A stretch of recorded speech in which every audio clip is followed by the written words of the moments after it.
Let there be peace. Let there be peace. Let there be peace among all beings of the universe. Om Shanti, Shanti, Shanti. Namaskar, Namaskar. Welcome to Satsang.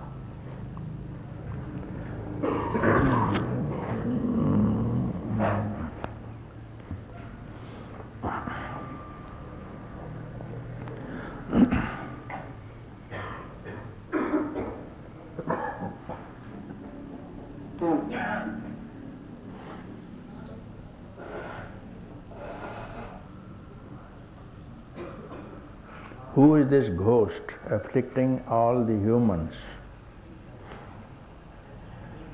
Everybody is haunted by this ghost. Who is it? Have you ever tried to find it? In the waking state, this ghost is troubling you. In the sleep also.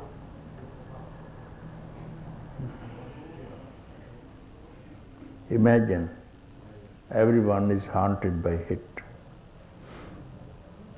It looks from the behavior of the people. Whosoever is haunted, his behavior is very different. You see. He is not normal.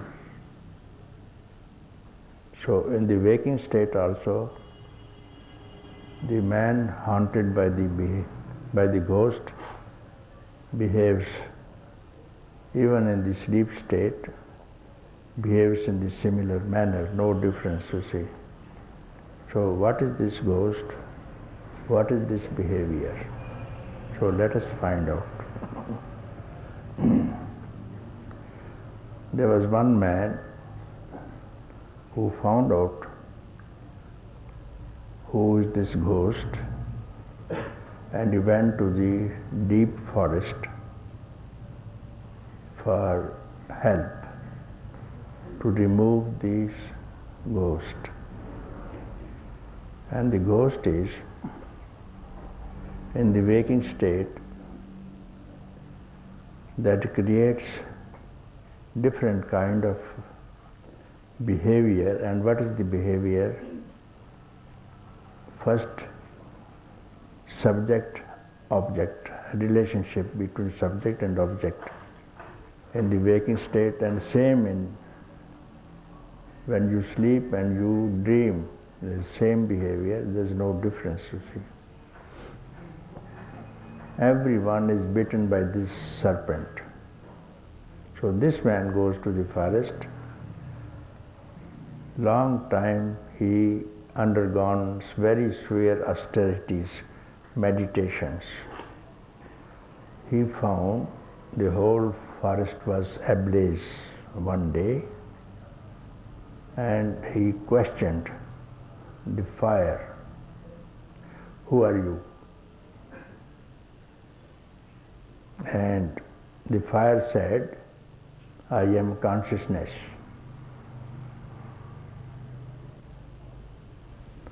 And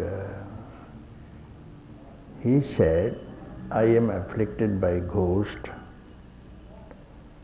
Please help. And this fire said, I am consciousness. So you have come here for help, and I will tell you how to remove this ghost, not by austerities, not by pilgrimages, not by meditations, not by any method, any way. So you have to find out within yourself and return to your own heart. Return to your own heart. No one can help you, neither me nor you. No one else is going to help you to remove this ghost. And this ghost is ego. Who is not bitten by this ego ghost? Now, who is this ego which is there in the waking state, in the dream state? All the beings, when they wake up, they cling to body, and this is a ghost. I am body. And then they sleep. In the sleep, they project a dream that I am the body is projected again, subject. Then they create all sort of relationships in the form of bodies, objects, whatever it may be. It may be God, it may be heavens, it may be temples, it may be pilgrimages, any concept they have between subject and object. This activity is ghost, ego. I am so and so. So he said, you have to get rid of this ghost only by diving deep into within the space of your own heart.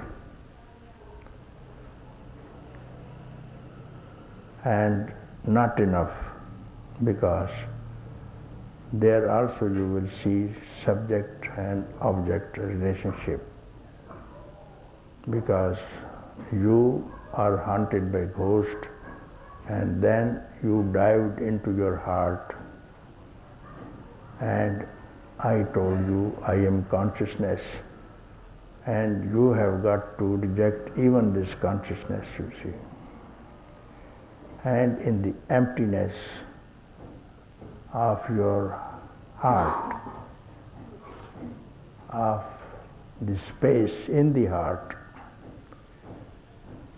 not as subject, not even object, not even consciousness. So you have to further dive into beyond consciousness, beyond you and beyond me. And here arises the question when I say, who am I? Here you have got to ask this question. And this who am I has got nothing to do with your physicality or mentality. No mind and no physical body. Here is the place you have to ask what is left after rejecting your body consciousness, subject or object, not even consciousness, not even emptiness within the heart, because these are related to your effort, and you have not got to make any kind of effort, and you have to step in beyond this, even beyond this, beyond effort, beyond thought even, where you forget even a thought, even effort, even consciousness, even emptiness, even space. And then there is no place of this ghost to enter. The ghost can cling to body, mind, and senses, and your intentions, that's all. Here is, you can't describe what is going to be, but they say it is ocean of bliss without any ripples. Here is the end of samsara and nirvana. These are also concepts. I am bound, then intention to be free. Both bondage and freedom are also concepts. There are none bound, none free. You are always the same, here, now, forever. If you accept it, you have got nothing to do, you are free. If you don't, then practice this process which I have told you, to remove the ghost which never existed. Om.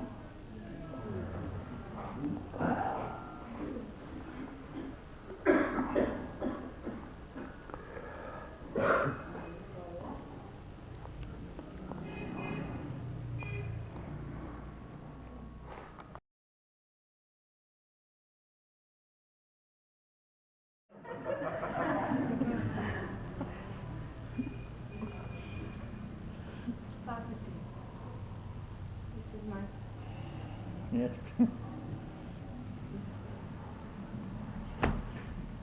Yes. Come. This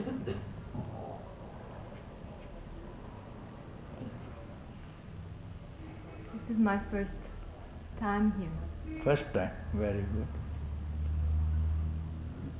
Is the experience of love the same as bliss? What do you say? Is love Love. the same as bliss? In the West, love is being misused, so therefore I don't use this word. Love is misinterpreted, misused, mistranslated, therefore I am very careful to use the word love. Otherwise, in Sanskrit, it's a very beautiful meaning, only one word, prema. So I'm very careful if I use the word love, because the distance between love and lust is very, very small in the West, isn't it? Immediately you say, I love you. What does it mean? You know. I love my boyfriend. I love my husband, isn't it? So I don't use this word now. If I use this word, it is misinterpreted, misrepresented. I'm very careful what I do use. Yeah, love is different now, I tell you. Love is different. It has got nothing to do with bliss, you see. Bliss is that which has got nothing to do with the lover and beloved, understand? Where there is no lover and no beloved, then there is bliss. Okay, lover and beloved. Lover, beloved and love are only there when you are in the waking state, isn't it? Isn't it? You can speak this question, you will ask only when you are waking or dreaming, okay, maximum. In sleep state, will you ask this question about love? Will you ask? No. Why? It's over because it's only form. Love is only form. When you speak of love, some person is attached with this love, then only you speak love. But when you are sleeping, there is no person. No person when you are sleeping, isn't it? And when you wake up next morning, you say, I had a very blissful sleep, isn't it? When there was no one was there, even no God was there, no church was there, no friends, no relations, even your body was absent. Still you said, I had a very blissful sleep. When everybody was absent, who was enjoying this blissful state? Who said, I had a blissful sleep? What is this bliss? When everybody totally was absent, then bliss alone was. No experiencer, none experienced. only bliss. I had such a blissful sleep that I did not remember anything. I didn't see anything. This is the difference between love and bliss. Love needs some person, and that love means something when you refer belongs to past. Isn't it? When you use the word love, you are referring to someone of the past. Isn't it? Past relationship. Now I ask you, in this moment, don't touch the past, nor future, for one instant of time. What will you get? What do you see? How you feel?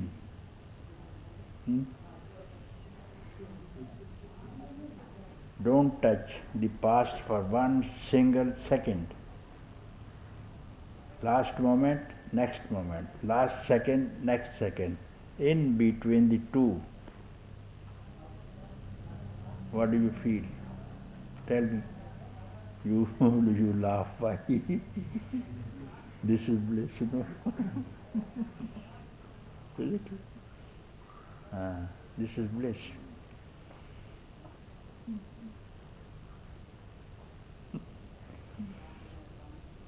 So you had now a key, secret how to be blissful is this: don't touch past and future.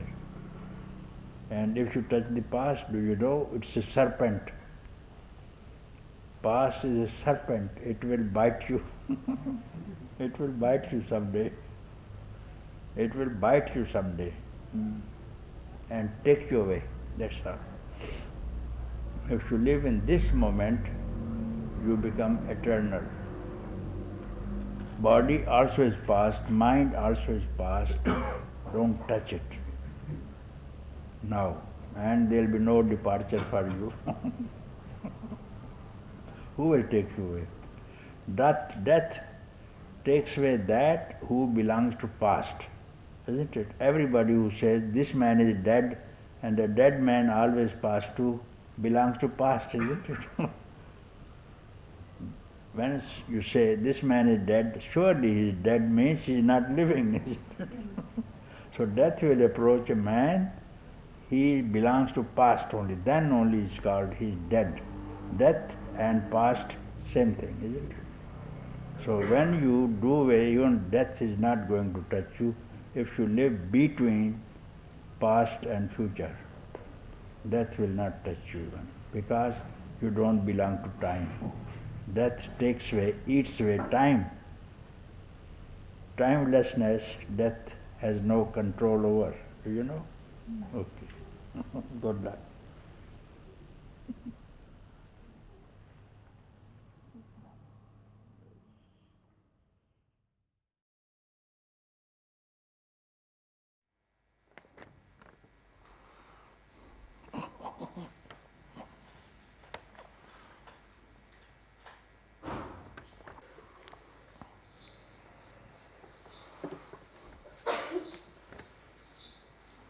Oh, thank you very much for the first time.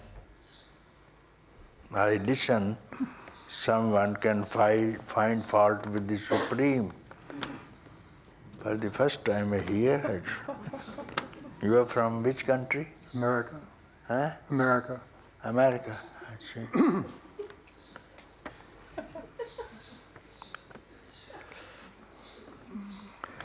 I understand that the separate self is an illusion, that only the Supreme existed, right?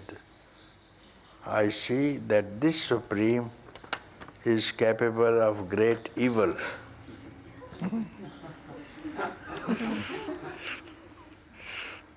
That's why the innocent people suffer and die even as children are born. You are just to adore and love the Supreme. How to worship it, who is the source of giving suffering to so many people. So I find that I cannot love a Supreme who who is so much evil, I can accept it because I have no choice, but I cannot adore him. Can you help me understand your teaching on this question more deeply? Yes, yes.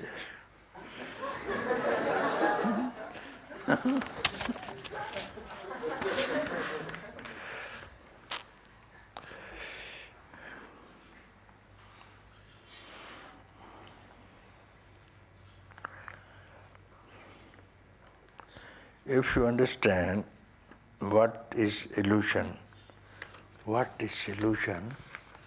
and what you speak about Supreme is also illusion. Supreme is beyond, is immaculate beauty and love, you see. You can't, who can find fault in Supreme? What's the meaning of Supreme then? Supreme is beyond concept. The mind cannot reach it and mind cannot imagine it, what it is. Even the thought cannot reach to approach it. Even the thought, let alone the body, even the thought cannot arrive there to see what it is. Even imagination cannot arrive there. So that's called Supreme. He is not a man man could be evil or good, but Supreme is the one which is the source of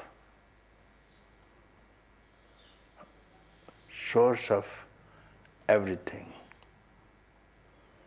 Source. And when you remove all the illusion, as you say, and first arrive that source, means leaving behind the mind and your concepts.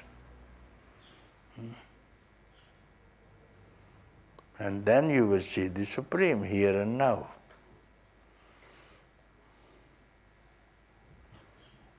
So you don't think of any person how to arrive the Supreme.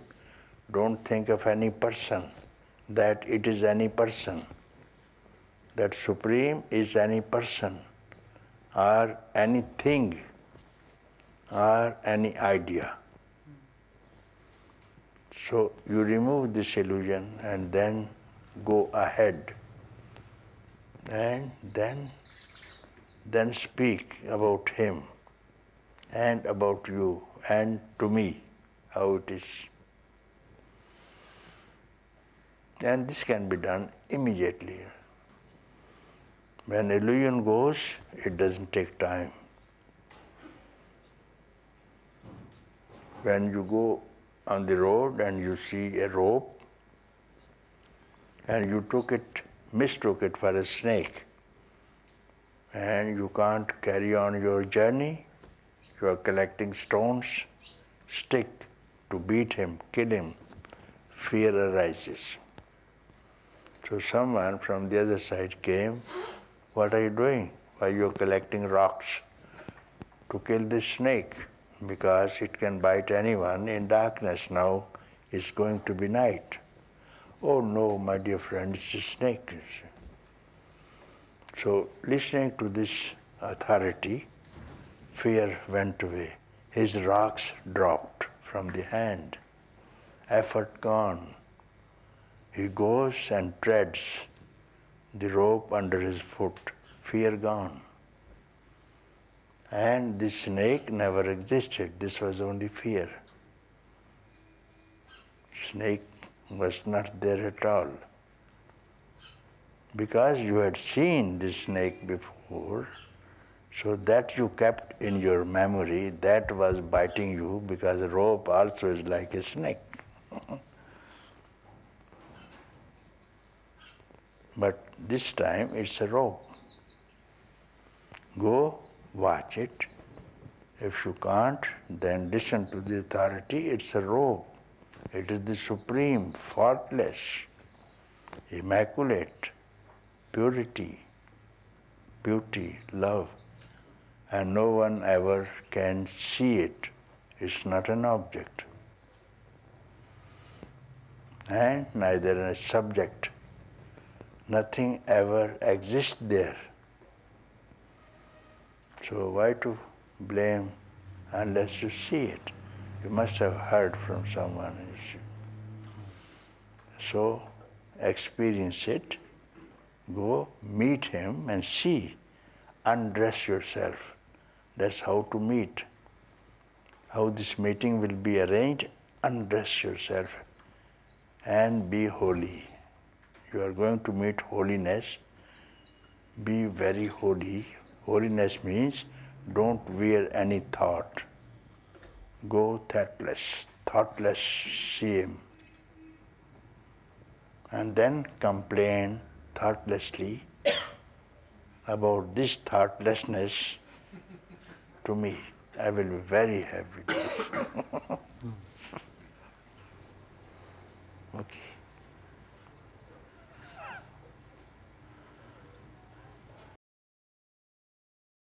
Sit down, sit down. Dear Papaji, up till 5 years ago, I had several occurrences or experiences which I can only describe as enlightenment.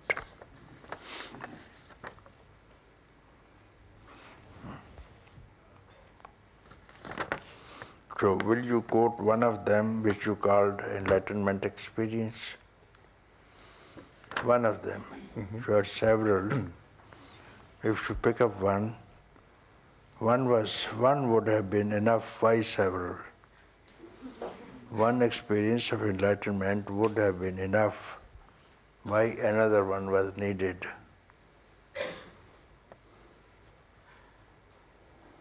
Anyway, you describe and I will tell you what it was. One day, well, for quite some time I was on my own and meditating for probably 3 months.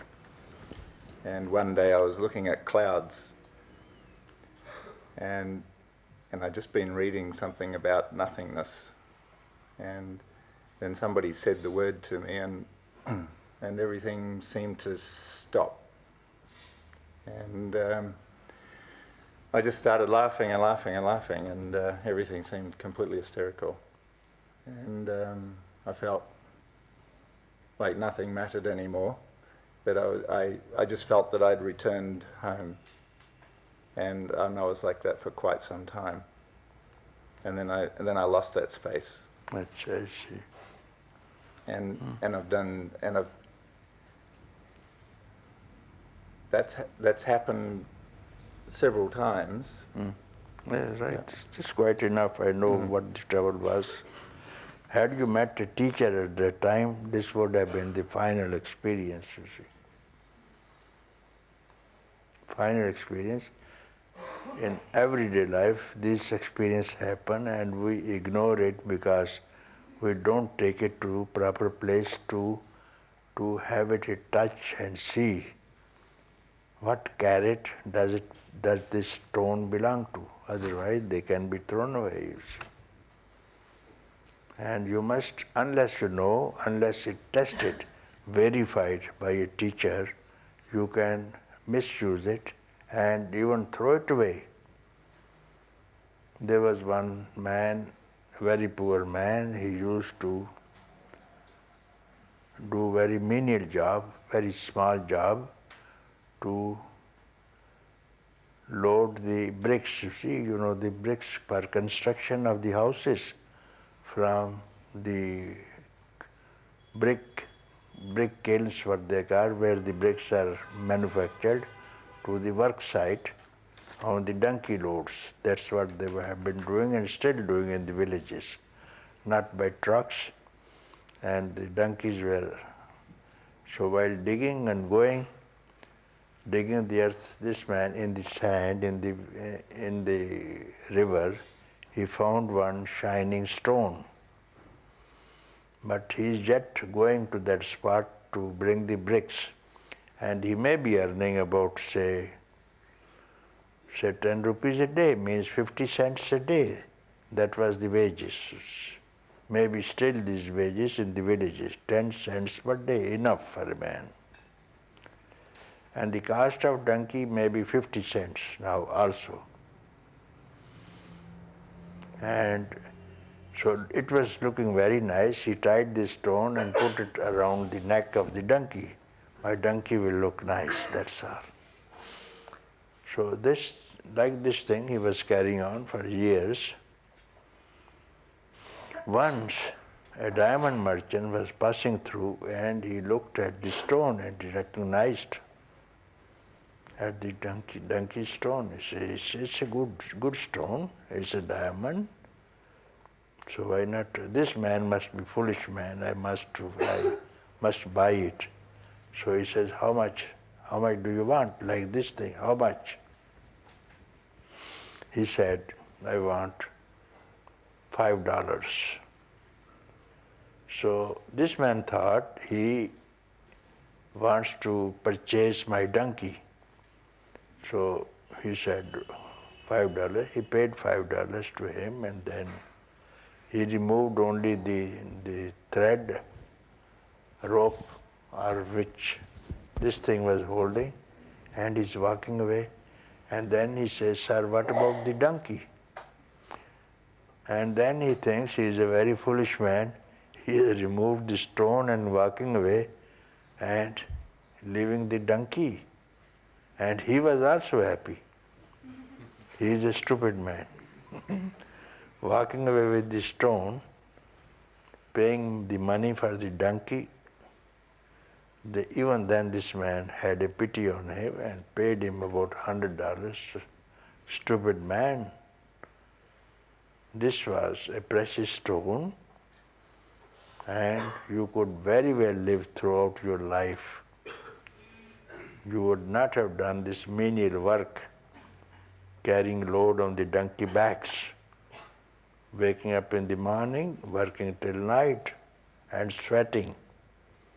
This could give you a very beautiful building, comfortable life, for the children to go to schools, but never did you know it. Therefore, you have to pay for this. Still, I pay you enough money.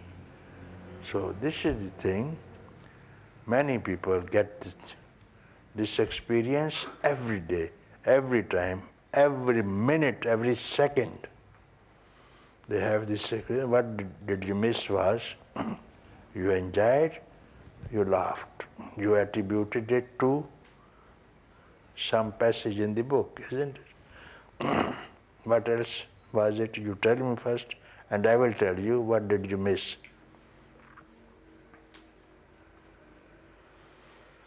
What do you You ask? read the book, and you read some passage. So all these things belong to, first of all, to the past. Book was past, and first of all, the author was not enlightened. The man who composed the book and written each word by word, you read it instantly. The man who composed letter by letter, nothing, Nothing, so minutely, he was not enlightened, and you got the benefit. Why? Not from the word, not from the book. Because the author of the book, the publisher, author, printer, was not benefited. They didn't laugh. Why did you laugh? They didn't laugh. Surely you didn't laugh for that passage. At something else, if you tested like that man, you would have been happy man, not loading on the donkey again.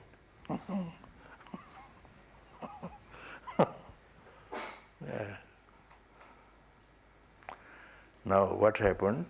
Coming to the point, you read this passage. Now you read nothingness, huh? You said nothing. So it's not that word that gave you. Somehow you went deep into the meaning of nothingness, into the deep meaning of nothingness, where this word itself was thrown away. to that extent, it has no connection with the book or the nothingness itself.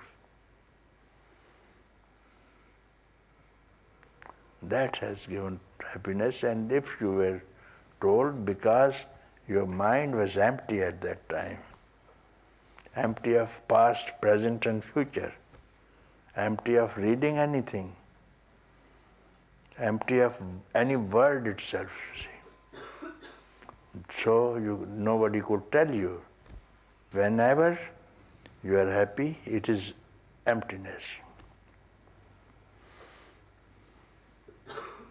When I say every minute, every day, every minute you see, you are happy. Whenever you are happy, it is the emptiness that gives you happiness. You want to meet a friend, then whole day you think at 5 o'clock in the evening we have fixed a place to meet. Now you are engaged. And your friend also has fixed up a meeting. She is also working, you are also working, you have fixed the place, you meet. And both of you are happy, no? Why happy? Not because you are meeting, the desire to meet is no more there. The desire at 5 to meet you and the other party is no more there. So this desirelessness has given you happiness. So whatever, whenever you are happy, that moment is you are empty of mind. That gives you happiness. So if you know this trick, you can't lose, you can enjoy anywhere, everywhere, wherever you are.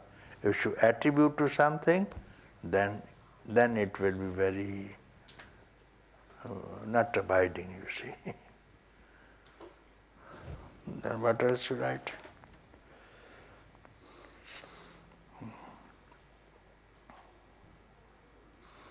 What do you mean by stillness?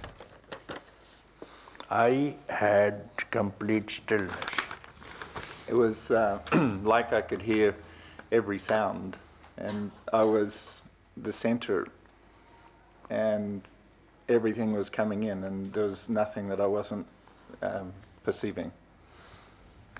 So- Sound, I think sound was an extraordinary thing of just hearing sounds no matter where they were, and I could hear them simultaneously. So how do you call it stillness? How you call it stillness? I was part of those sounds. There was no separation. It was like everything was present at the same time. But then you were watching this stillness also. You knew that you were stillness or no. Mm-hmm. Then wherever there is I, how can it be stillness? Wherever there is I had complete stillness. Mm-hmm. So wherever there is I, there cannot be stillness. Mm-hmm. It's a disturbance. Mm-hmm. So when you are with the I is a rock thrown in the lake of stillness, what will happen? I is a rock and stillness is peace. You throw this rock of I-ness into the lake of silence and stillness. What will happen? You disturb. Disturbance, yes. So wherever there is I, you don't expect its stillness. When you go to sleep, it is stillness, peace, isn't it? I is not there surely. And when you say, I am sleeping, even then you are not sleeping, isn't it? And you are not at rest also. So long I is there, you are never at peace. So what to do with the I? Unless you throw away the I, you will never be enlightened and never be in peace also. That's why it's prescribed by the sages and seers to find out the source of I. which will give you stillness. Not stillness of mind, not physical, not of the senses, not of the intellectual even, not of the mental, but transcendental, transcendental freedom, transcendental happiness. And if you question this and find the source, this is going to be for the first time you will see what is enlightenment. All others will begin and end. All others will begin and end, you see. And this is no beginning, maybe beginning, but endless, you see. Yes. It will throw you in peace, you see. Ever continuing peace, you see. And all the sufferings and worries will be ended. With this inquiry, you have ended everything.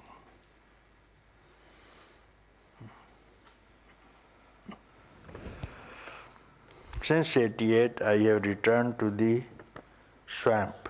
Swamp? Swamp. Swamp. It's all been a bit depressing. Mostly I've been blaming myself. I sense that I have been fallen from grace. I know I can't strive to return, and giving up seems an effort as well. Even hope seems futile. Yet I am here. Can you help? Sincerely, Jai.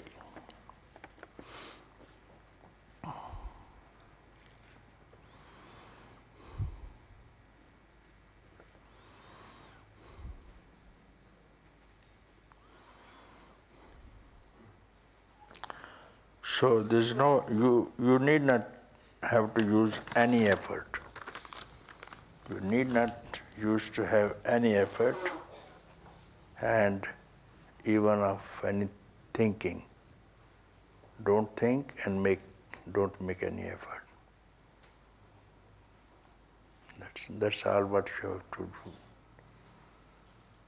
Do it here.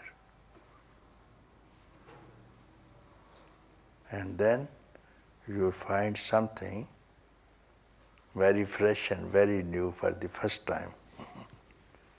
Don't think, don't activate a single thought.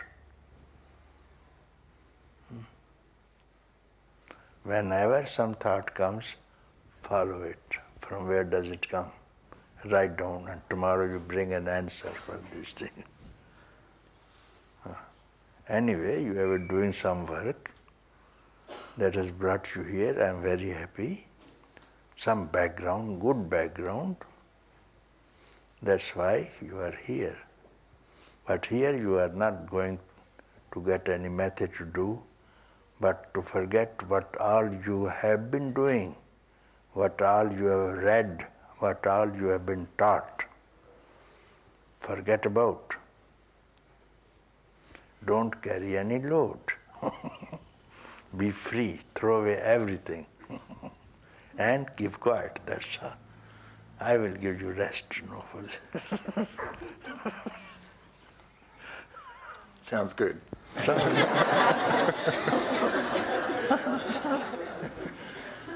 Thank you. Thank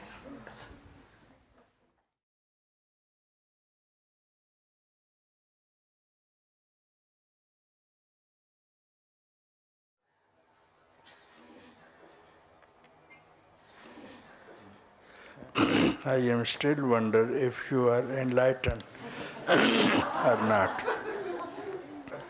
But I realize it is not possible to check enlightenment as checking a train ticket. Actually, I have to find my own truth, how to get it.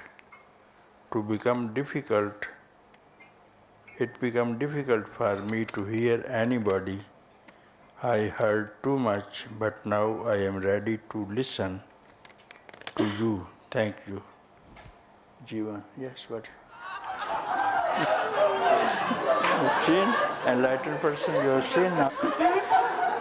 It is possible to check enlightened, then check now.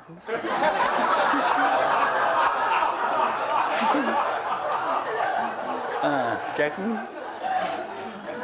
Check me. Then you say, I'm not sure. You are not sure of even yourself. Yeah, You are not sure even of yourself.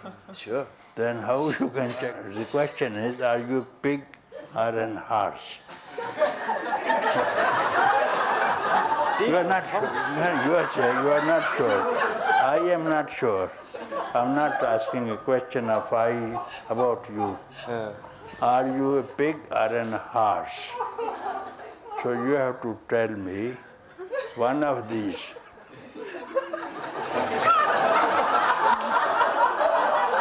Yes, because you are not, I am not. You said I am not sure about yourself. You are not sure. Therefore, let you be not sure. I don't take your check. I don't check you.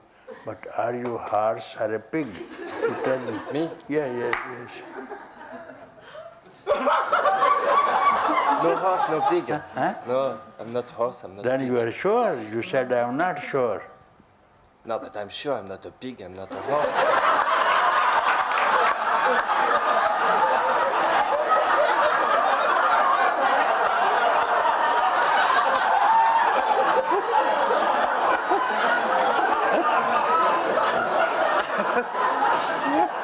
Okay, agree.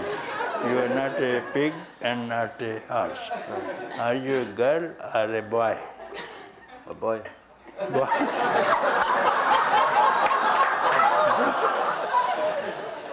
Boy. You are a boy.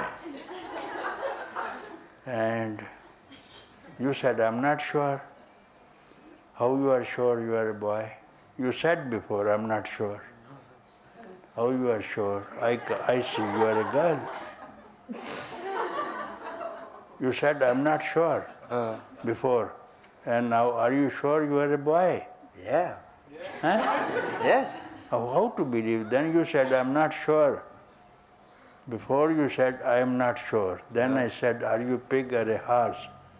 Then you said, neither pig nor horse. Yeah. So you are sure. Yeah. Then I asked you, girl or a boy?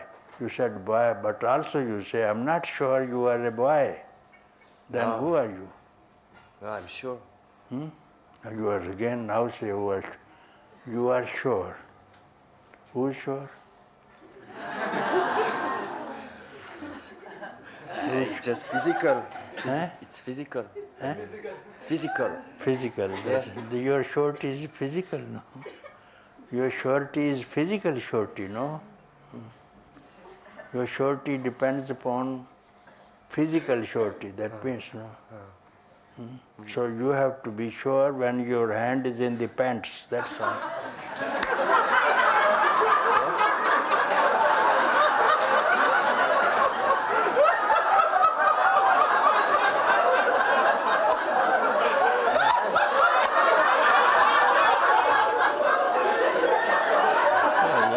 Physical surety. You don't need physical surety to see enlightenment. Enlightenment. Is it physical surety? Doesn't need enlightenment. Is not physical surety. Who told you? Who taught you? It is physical surety. No, it's not physical, I think. I guess it's not only physical. It's You said no. I want to check out. yeah, but But then your hands must be in the pen to check out. Enlightenment. Where did you learn this? Which school you were taught to check the enlightenment by physical sureties? You can check the enlightenment. no, it's not You possible. must have been. Yes, somebody must have taught you somewhere. It's not your understanding. You must have learned or heard or read somewhere. that enlightenment also is physical. Therefore, you have to be physical to see enlightenment. If not physical, you don't speak of physicality. Okay? Okay.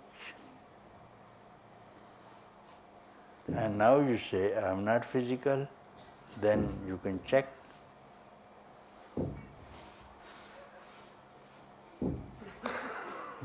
Yes. Think something. Sometime you can think, I am not physical. Yeah, but I mean my body. Physical, therefore, again thinking physical. In the night, you are not physical body, no? You are not physical in the night when you sleep. Yeah. Then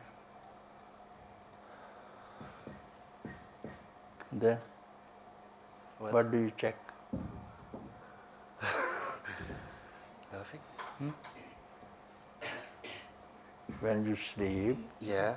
no physical body, no physical body. No. What do you check? I don't check when I sleep. Ah, very good. Yeah. That is enlightenment. Ah. When you don't check, is enlightenment. Nobody to check, and nothing is checked.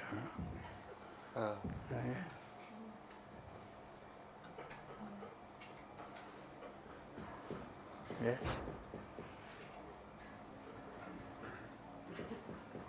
Okay.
It's time for us to lift our lantern inside, so our eternal flame can ignite. Burn it all empty, no trace left behind. Only one note that plays alone. It's time for us to lift the veil and unite with the unchanging heart that ignites and burns it all empty. No trace left behind, only the sound that brings you home.